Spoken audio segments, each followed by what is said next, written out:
Écoutez ce que Frère Branham dit, comme nous lisons. Il dit, tout comme de la brochure, toujours une délivrance totale, paragraphe 49. Il dit, tout comme si vous êtes un chrétien, Dieu ne fait pas de demi-chrétiens. Dieu fait des chrétiens complets. Dieu ne fait pas de demi-prédicateurs. Mais les prédicateurs peuvent être un demi-prédicateur. Dans quel sens? Non, écoutez ce frère Branham d'abord. Et Dieu fait ses enfants des chrétiens. Mais parfois, ils sont des demi-chrétiens. Seulement, ce n'est pas l'intention de Dieu qu'ils soient comme ça. Ce sont leurs propres voix qu'ils se sont mêlés au plan de Dieu pour leur vie. Et c'est pour ça qu'ils sont comme ça. Dieu ne veut pas qu'ils soient des demi-chrétiens ou des demi-prédicateurs. Faisons des compromis de part et d'autre. Ils veulent qu'ils se tiennent complètement à la brèche. Donc Dieu ne fait pas de demi-prédicateurs. Dieu a besoin de prédicateurs complets et de chrétiens complets. Comme nous parlons dans quand nous parlons sur les ministères, surtout des demi-prédicateurs, eux-mêmes, Frère Branham dit, eux-mêmes, c'est fort des demi-prédicateurs. Comment on se mélange sur des choses du monde. Vous vous mélangez avec le monde, tu es un prédicateur, tu prêches, tu amènes une mauvaise vie, tu peux avoir les ministères, toi-même, tu te fais demi-prédicateur. C'est comme ça. Donc, un ministère, quelqu'un qui est appelé au ministère est conscient que Dieu m'a appelé au ministère. Ce n'est pas des suppositions ou de présumer, parce que présumer veut dire s'aventurer sans autorité. Donc quelqu'un qui est appelé au ministère est conscient que Dieu l'appelle au ministère, est conscient qu'il a tel ministère. Aujourd'hui, nous voyons que la plupart de nos frères qui chantaient autrefois sont devenus des prédicateurs. Sur ce point-là, qu'est-ce que vous pouvez dire? Je ne sais pas si on va s'appuyer qu'ils ont le ministère ou bien c'est par leur propre motivation, du fait qu'ils étaient déjà autrefois vis-à-vis du public. Ils se disent que bon, puisque je chantais déjà vis-à-vis du public, donc avoir une église pour moi, je trouve que ça va. Donc disons par exemple, bon, ça lui paraîtra quelque chose de facile, quoi. Bon. Parce qu'on a essayé de voir la plupart de nos frères qui chantaient autrefois, ils ont maintenant leurs églises, ils continuent maintenant à œuvrer dans ce sens. Je ne sais pas. Mais ils n'ont plus encore le temps de nous chanter. Bon. Si je comprends bien ta question, c'est que la tendance moderne actuelle des chantres qui se transforment en prédicateurs. Voilà, parce que la plupart des frères chantent, surtout en RDC, sont maintenant des pasteurs. La plupart sont maintenant des pasteurs. Et au Congo, nous en avons aussi des chantres qui deviennent aussi des prédicateurs. Maintenant, comme je l'ai dit, présumer signifie s'aventurer sans autorité. Or, moi, je le dis toujours que je n'ai pas un message à donner aux gens. Moi, je suis là juste pour répéter la parole. Ici, nous parlons sur les ministères. Maintenant, j'ai pas à ma connaissance, j'ai pas une critique qui dit que non, un chantre ne peut pas être un prédicateur. Non, un chantre peut aussi être un prédicateur. Mais le problème, ce n'est pas moi, c'est eux-mêmes. Ce n'est pas parce que tu as trop chanté devant le public, tu dis que non, tu peux exercer le ministère. Ce n'est pas parce que non, moi j'ai la connaissance, je peux aider les enfants de Dieu, je peux les... Non, le ministère c'est autre chose. Il y a une différence entre la connaissance et le ministère. Nous avons beaucoup de prédicateurs qui ne sont même pas des chantres, qui chantent derrière la chair. Mais ils n'ont pas le ministère, mais ils chantent avec la connaissance, c'est juste comme ça. Des aventuriers derrière la chair. Maintenant, chaque chantre, ou bien un chantre qui dit qu'il a le ministère, nous allons l'examiner par rapport à ce que la parole dit. Il faut dire pour découvrir un vrai prédicateur, regarder son enseignement, cela doit être accompagné avec la puissance et cela doit produire le fruit. Et quand nous allons voir ces choses-là établies ou faites, c'est alors qu'on saura que oui, un tel a réellement l'appel, il a réellement le ministère. Donc, le chantre qui devient des prédicateurs, la parole ne condamne pas ça. Mais le problème, est-ce que tu es réellement appelé? Ce n'est pas parce que tu chantes. Frère Branham, c'est Dieu qui l'a appelé. Mais nous avons lu la fois dernière la citation. Frère Branham a vu un frère. Il avait le ministère. Mais il avait un peu, c'est comme s'il avait des doutes. Il a posé la question à Frère Branham. Frère Branham, conformément à la réponse, Frère Branham dit, le frère qui a posé la question dit, je sais que vous avez un appel de Dieu. Quand Frère Branham dit déjà un tel a un appel, il sait qu'il a l'appel. Et Frère Branham il dit, Mais ce que je veux, je ne veux pas que qu'il base sa conviction sur ce que j'ai dit. Parce que j'ai dit qu'il a l'appel, qu'il va aller exercer. Non. Il dit que cela doit être appelé par Dieu. Donc il doit sentir ça dans son cœur que c'est Dieu qui l'a appelé au ministère. Parce que il dit s'il y va en se basant sur ce que j'ai dit, alors quand il va trouver des problèmes, quand il rencontrera des honneurs, c'est frère Branham qui c'est le révérend Branham qui m'avait dit. Frère Branham dit non, ça doit être Dieu qui va vous parler dans votre cœur. Si Dieu vous a convaincu réellement, mon frère, frère Branham dit, on peut mentir les hommes, on peut tout mentir, mais la seule chose qu'on ne peut pas mentir, c'est ta propre conscience et Dieu. Quand tu n'as pas le ministère, tu es aussi conscient que tu n'as pas le ministère, il y a un mis sur ma casse. Quand tu es là pour l'argent, tu es conscient. Voilà, le ministère aujourd'hui devient l'affaire d'argent. Nous allons parler sur la gérance, comment l'argent doit être géré dans l'église. C'est tout un désordre qui est là. Et j'ai une question. Il y a aussi des ministères sous-traitance. Par exemple, moi, je suis un apôtre. Oui. Pour pouvoir prêcher, je dois d'abord attendre qu'un tel pasteur puisse prêcher, par exemple, sur telle chose et aller épuiser chez lui et épuiser d'abord, par exemple, par rapport à son enseignement pour aller prêcher ailleurs. C'est là, mais beaucoup de gens qui n'ont pas de ministère, c'est comme ça qu'ils agissent. Attends, nous allons lire d'abord le frère Branham. Dans la brochure, l'influence est des nôtres. C'est ça toujours l'influence. Donc lui, pour prêcher, il écoute ce que un pasteur prêche là-bas, il va y prêcher. Beaucoup de prédicateurs, même ici, au Congo-Brazzaville, ailleurs, c'est comme ça qu'ils agissent. Ils agissent comment? Ils vont dans l'internet, ils veulent parler par sur le Saint-Esprit. Ils téléchargent les prédications du pasteur Dioka. Ils téléchargent ça, il fait des tchakou et il va prêcher. Ils veulent parler sur telle chose. Comment le pasteur Lys a parlé sur ça? Il rentre, il télécharge le pasteur Lys. Après, il va prêcher. Il veut parler sur telle chose. Comment le pasteur Loubanza a enseigné sur ça? Il écoute, il va. Il veut parler peut-être sur telle chose. Comment le pasteur Massamba en a parlé, ce sont des gens, pour moi, je ne comprends pas, ce sont des gens qui n'ont pas le ministère d'abord. Parce que votre ministère ne dépend pas d'un ancien ou d'un pasteur. Nous allons lire ça. C'est quelque chose qui brûle en foi. C'est quelque chose qui ont on dit l'appel. Le ministère est un appel dépendant de Dieu. C'est là que Frère Branham a interdit les hommes d'affaires de plein évangile. Vous ne comprenez pas l'approche au ministère. Restez là où Dieu vous a placé. Vous savez, si l'église arrivait à gérer l'argent correctement, comme Frère Branham l'a dit, les gens ne devaient pas envier la chair à cause de l'argent. Parce qu'il y a des principes dans la gestion financière. Mais vu qu'aujourd'hui, c'est pas ça, un pasteur là, tous les 10 vont chez lui, il a des diacres, il a ceci, donc ils sont enrichis de ça. C'est un voleur.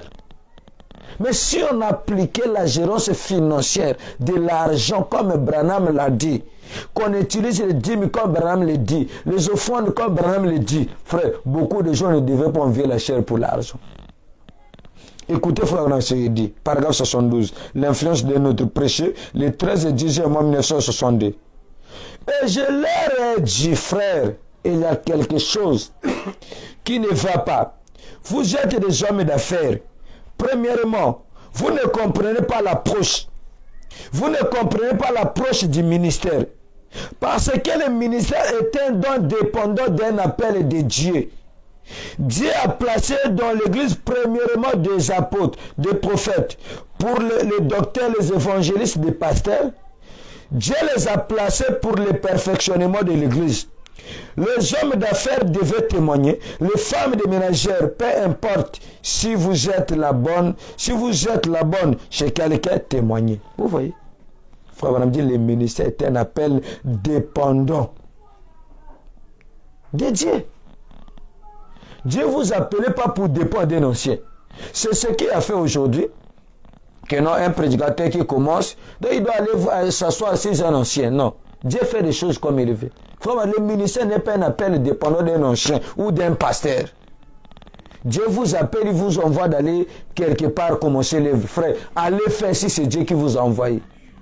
Même si tous les anciens s'opposent contre toi, va faire ce que Dieu t'a dit. Et souvent, ce sont les anciens qui écartent les gens de la parole.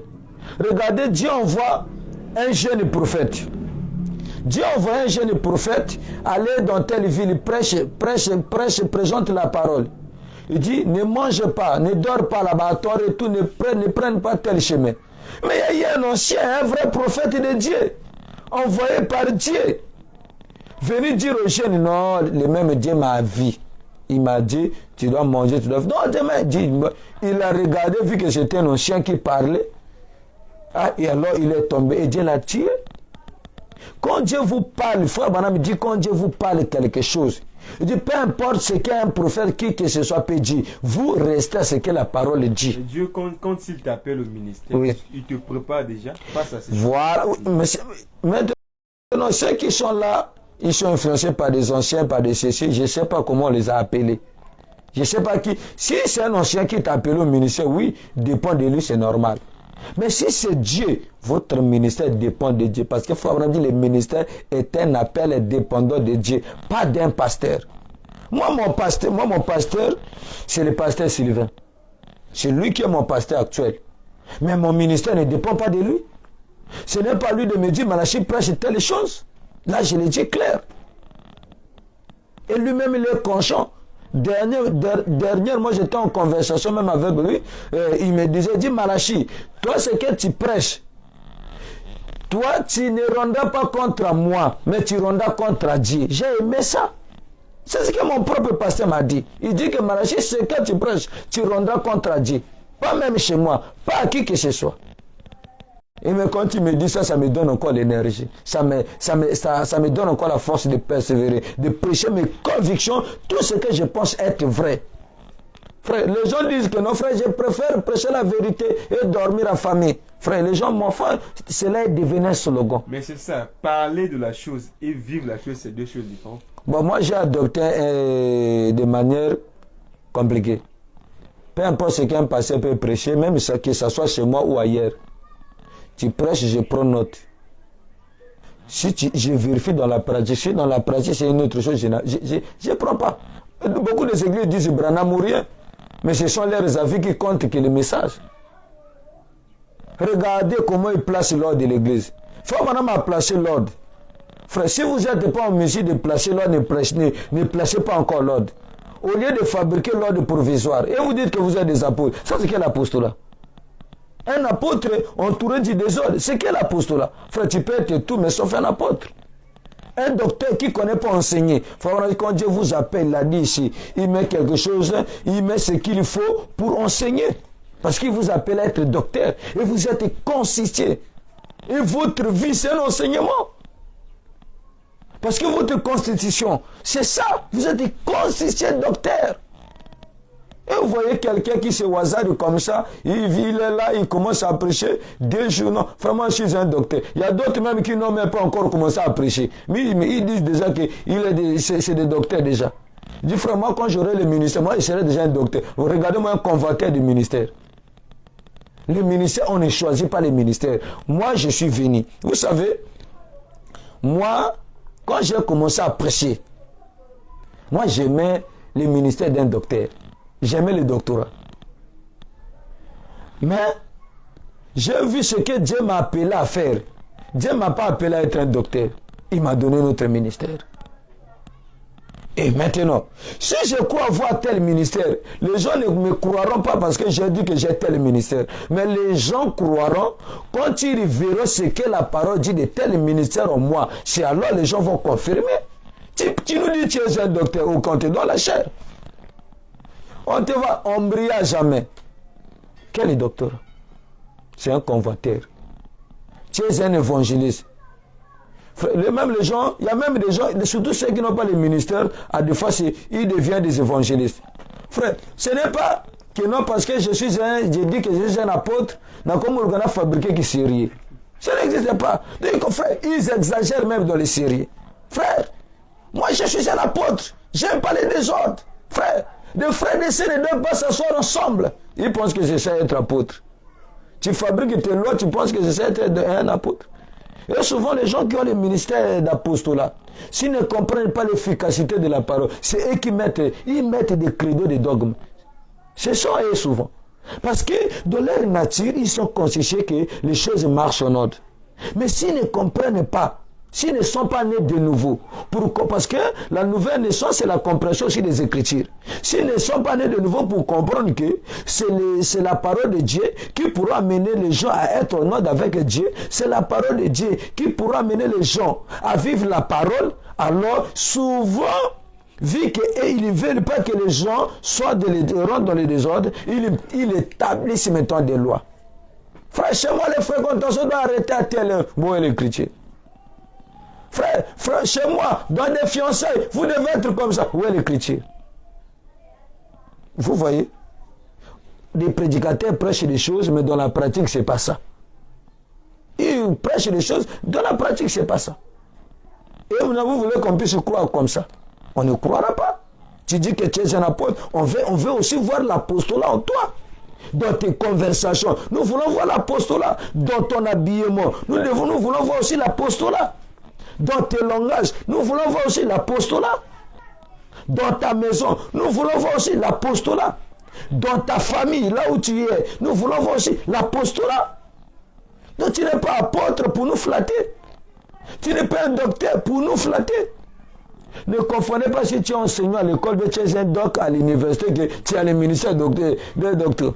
Bon, la plupart des gens que je connais qui enseignent à l'université, qui ont des doctorats, quand ils prêchent, c'est aussi des docteurs. Ça m'a toujours étonné. Je ne dis pas que c'est faux, mais ça m'étonne toujours. Donc vous voyez. Donc quand Dieu vous appelle au ministère, que vous soyez un chanteur ou pas, c'est vous-même qui est d'abord conscient que Dieu vous a appelé. Et ne fabriquez pas les ministères. Quand tu n'as pas encore compris le ministère que tu as, tais-toi. Et n'enviez pas. Sois fier du ministère que Dieu a mis en toi. Si Dieu t'appelait à être un docteur, sois fier de ça. Si Dieu t'appelait à être un apôtre, sois fier de ça. Si Dieu t'appelait à être un évangéliste, sois fier de ça. Si Dieu t'appelait d'être un pasteur, et le ministère, avoir le ministère pastoral, sois fier de ça. Reste là où Dieu, tu auras le succès. Si moi aujourd'hui, je commence à chercher à me comporter comme un docteur, de fabriquer peut-être la manière, vous savez, dans les messages, Frère Abraham a donné toutes les caractéristiques. Donc les gens peuvent imiter facile. Les gens peuvent imiter, non? Frère Abraham dit, un docteur agit comme ça, il agit comme ça, il aime comme ça, un apôtre c'est comme ça. Vous voyez, quelqu'un aussi peut imiter ça. Mais gloire soit rendue à Dieu. Frère Abraham dit, l'imitation n'est pas le christianisme. Et il dit, le ministère c'est inné. Tu vas fabriquer, mais il y aura toujours des détails qui va toujours monter des doutes sur ton ministère. Je ne sais pas si je me fais comprendre. Oui, on peut évoluer. Oui, on peut évoluer. Je ne sais pas si vous avez encore des questions. Il y en a toujours. Oui. On ne peut pas en manquer. Oui. Voilà, donc vous avez eu à éclairer sur le ministère. Je crois que tous nos bien-aimés qui sont en direct en train de nous suivre, par la grâce du Seigneur, le frère Machine nous a éclairé sur le ministère. Parlons par exemple comment chaque ministère agit. Parlons d'un apôtre, d'un évangéliste, d'un pasteur, ainsi de suite. Donc il a eu aussi à nous parler clairement au sujet de son ministère. Donc là, je crois bel et bien que nous sommes d'avis et convaincus que notre bien-aimé frère Machi, c'est un apôtre. Donc, non. On est Non, dis peut-être que toi tu es convaincu que je suis un apôtre. Parce que toi aussi tu es souvent avec moi. Si. Donc tu ne dois pas être mon fanatique. Donc, je n'agis pas ainsi. Voilà, donc il faut être fanatique. Il faut être fanatique de la parole. Oui, bien sûr. Voilà.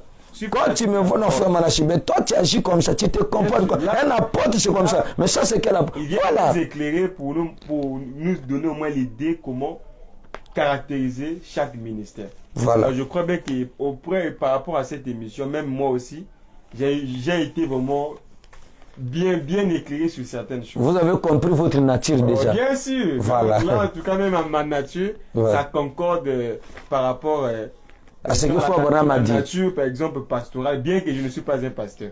Ah, donc, donc toi, tu peux avoir la nature du veau. Bien sûr, ça voilà. concorde là, en tout cas. Voilà. Les natures là, que tu aies le ministère ou pas, les natures là sont là.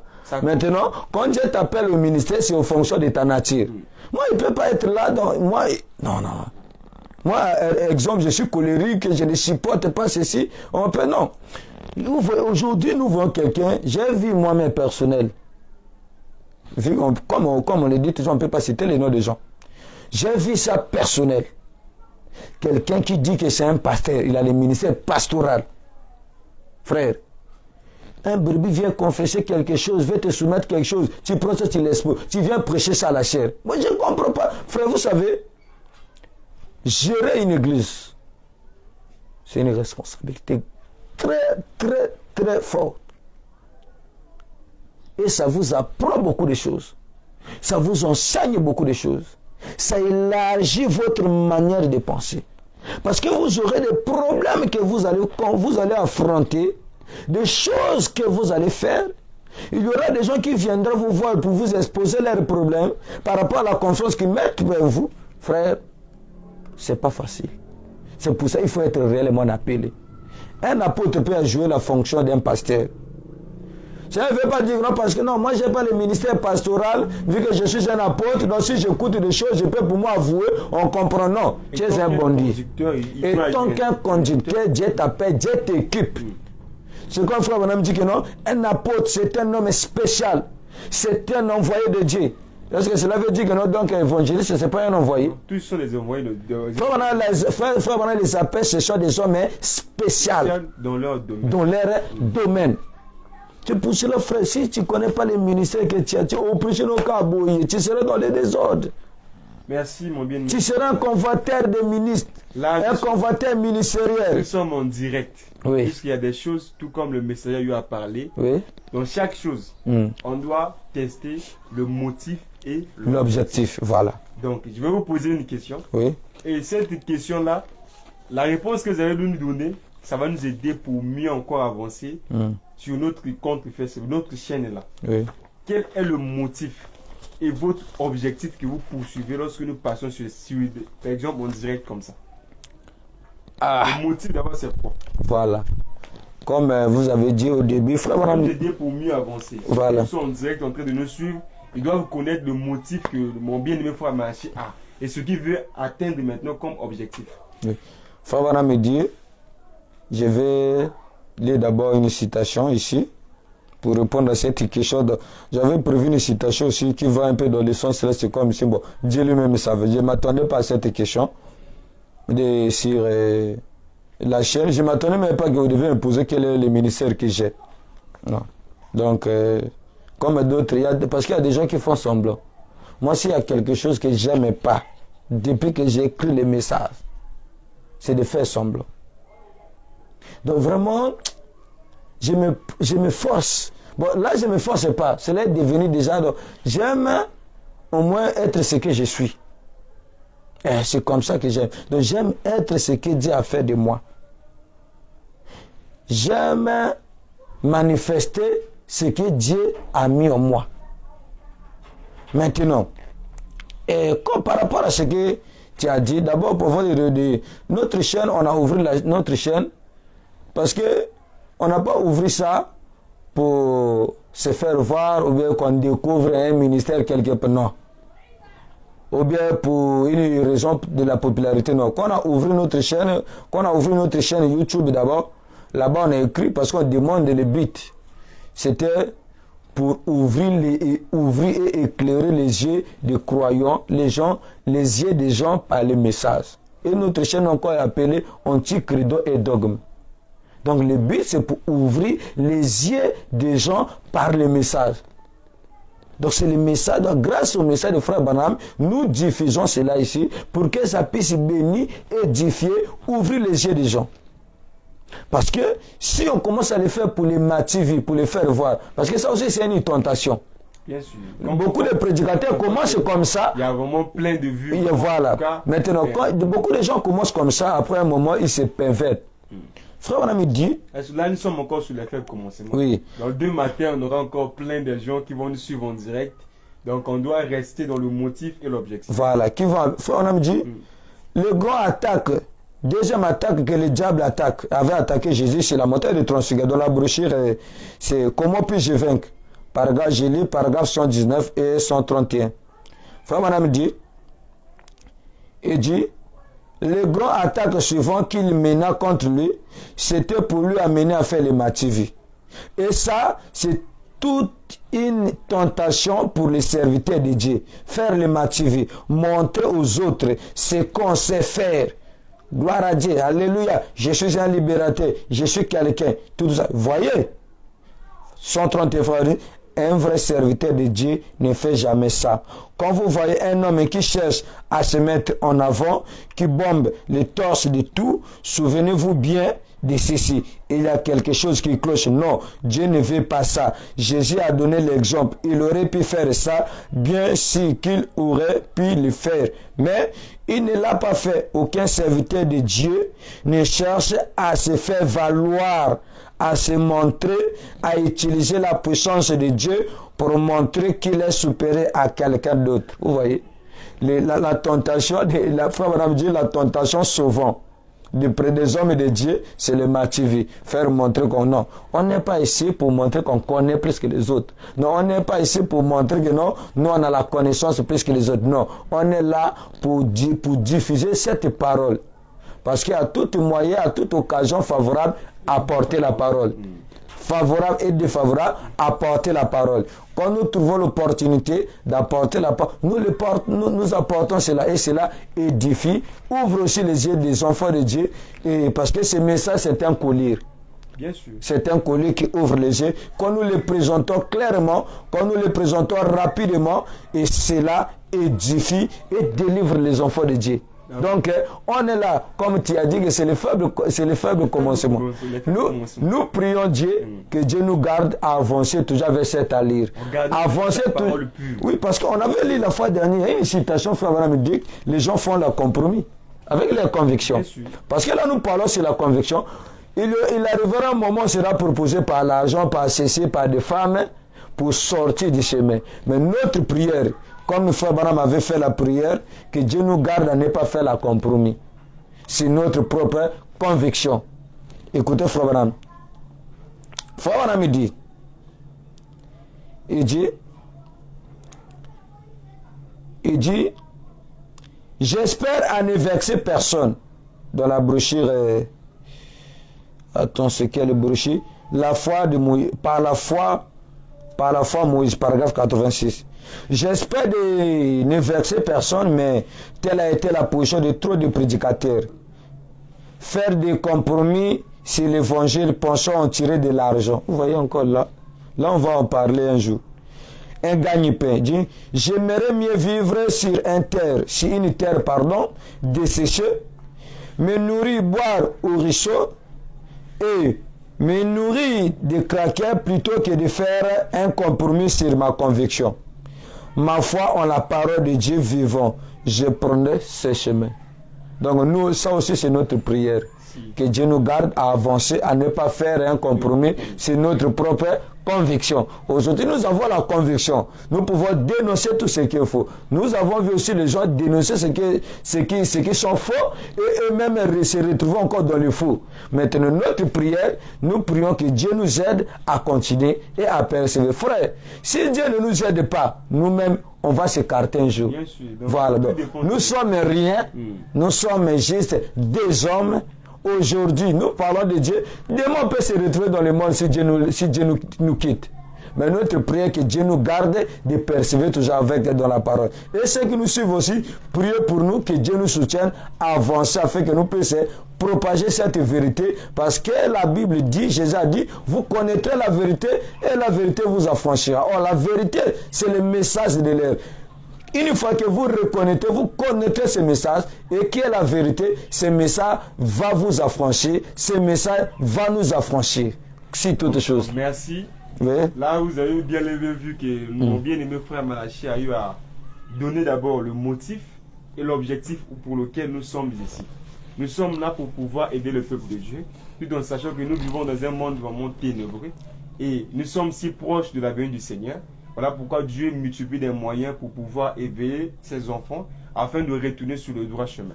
Merci encore une fois de plus de nous avoir suivis. Que vous bénisse.